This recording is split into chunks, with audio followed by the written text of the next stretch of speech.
Imperial How calling for massive, desperate changes here for Apex as the game is, quote, dying. And what do those changes look like? Well, probably something that you might not agree with for competitive Apex. Also, speaking of competitive Apex, big meta changes potentially coming as something new that could shake up Apex as we know it. And it's definitely time for that because Hal, like I said, is calling for desperate measures because the game is struggling. More roster insinuations as well as BLGS finals has come to an end. And we look forward to ALGS championship now for year 4. And we have some talks about that as well. Let's dive in and talk about it. Firstly, a couple of days ago, Lifeline Revived AMA came out, and Respawn specifically had said, I think I've drew attention to this before, but specifically saying, look, we've visited a lot of these other class perks. We've hit recon, we've hit controller support so far, but you could probably guess what classes might be next. This was in context talking about some of these classes that get overpowered. Some people don't like the fact that they get overpowered, then they come back and nerf them on purpose. They make them too strong at first so that people give them a chance.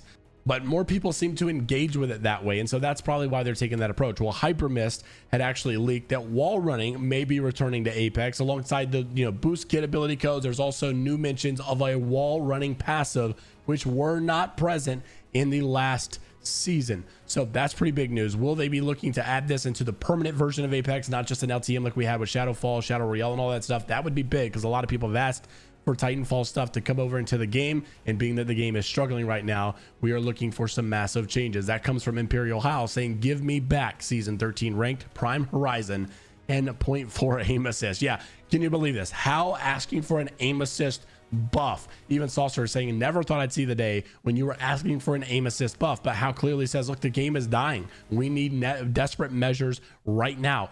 In reality, it's kind of insane to create a game with one of the least aim assist values compared to others, considering controller is such a huge player base. So now we're flip-flopping sides, right? At one point, aim assist makes no sense. The game aims for you. That's not fair. And then now on the backside, it's like, okay, well, compared to Call of Duty, the aim assist is much more. We should mimic those games. And fair point to make, I guess. But then we're just going to be back at the same conversation of oh, now aim assist is overpowered and it aims for you. This isn't, good competitive integrity. So it's like a constant losing battle. You're never going to fix that situation. But despite all of that, How calling for desperate measures and including an aim assist buff in there is kind of insane. What else will Apex do? Obviously, we do need something. But speaking of How, and the Falcons specifically, Walty actually came out with something that was a little bit out of the ordinary, but I got to give props and give credit for taking accountability and showing some level of maturity here. Walty comes out to say, I have been the main reason. He takes accountability and blame for the team's lack of success, and it's due to a lot of reasons, all within the game. I'm uncomfortable in my role / character and the gun meta. A lot of change in a very short amount of time, and I'm slowly finding my place in this team. Going from Fragger to IGL was insanely hard. Going from having complete control over my team as an IGL support / anchor has been even harder. And regardless, these are just excuses, and I just need to be better, and I will be better. So Walty, going on a big accountability post here. Obviously, that's something, if you're a Falcons fan, people were pretty excited to see that, or at least like to see it. I don't know if I would say excited, but they like to see it. But honestly, I think it's fair point to mention as well that Falcons don't look bad. And I think we need to get out of this idea that they are just a super team, dominant. They're supposed to win every tournament. Like, I get that expectation. I understand that standard. I just don't think it's reality anymore. I think there are very, very good teams out there. You're going to start seeing different teams win a lot of different tournaments. I don't think you're going to see domination like you used to back in the early days, because people are catching up and the meta is getting so spread out. There's so many different combos you can do. Well, not in this season, but in typical seasons. So we'll see how obviously that all spreads out in the future. Also wanted to make mention, roster changes, obviously we've covered them. Obviously, roster changes have been going down, and we have covered them specifically with the tripods, who have now split up. A lot of people are saying I should have gave more credit to Onmu, right? I talked about Deets and Jet splitting up with the tripods roster. Of course, Onmu was splitting up as well, but I really wanted to focus in on that longtime duo of Deets and Jet and how they're no longer going to be together. But Onmu, obviously, you got to give credit where credit is due. He came in, and I felt like he added some value to this roster, and he will also be looking for a team in ALGS Year 5.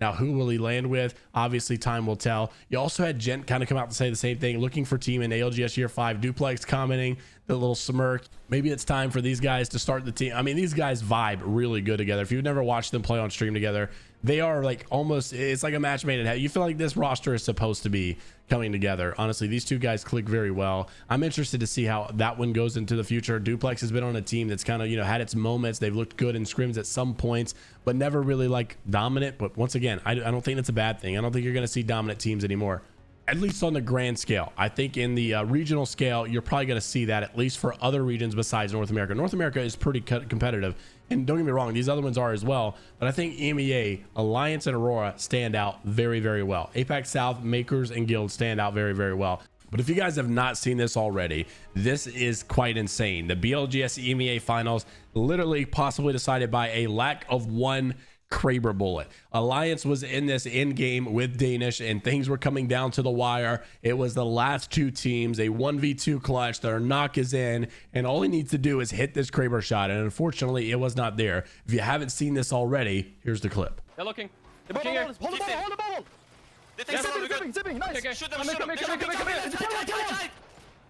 me. Help me. Dead behind you. No, he's dead. Path. Come to me. I'm dead. Okay. Okay, pull. Pull. Yeah. Pull around. No, just stay back. Lost him. Yeah, wait. Fuck me. Knock one. Keep Also, on. Kraber, he's us. No, that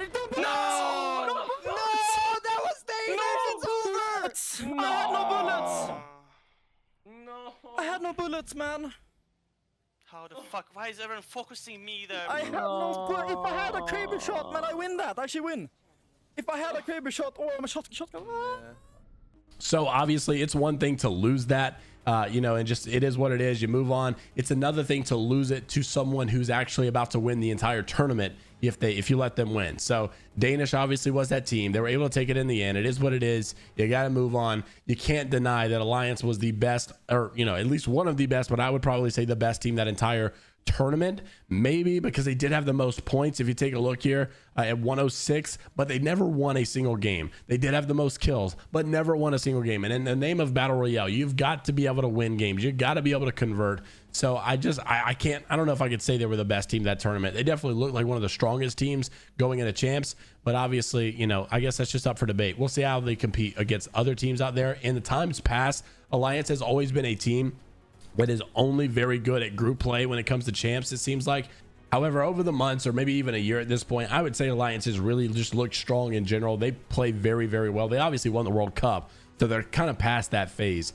But obviously, you know, we'll keep up to date and see how Alliance does on this tournament. This is the main world stage, the ALGS, not the BLGS, the ALGS. This is the big shebang, the one that everybody's playing for, the millions of dollars on the line here. If you guys have not seen these team breakdowns already, obviously, you know how champs works. It's bracket play, it's group play. So A will play B, B will play C, C will play D, and then you'll have A and D, A and C. Everybody's going to play everybody, basically. So right now, Group A, meaning these guys will be in every single lobby with one another as you play that initial group play. That's Moist Esports, TSM, Cloud9, 100 Thieves, NRG, ExoClan, NIP, Shadow 3690, FaZe Clan, and Oblivion.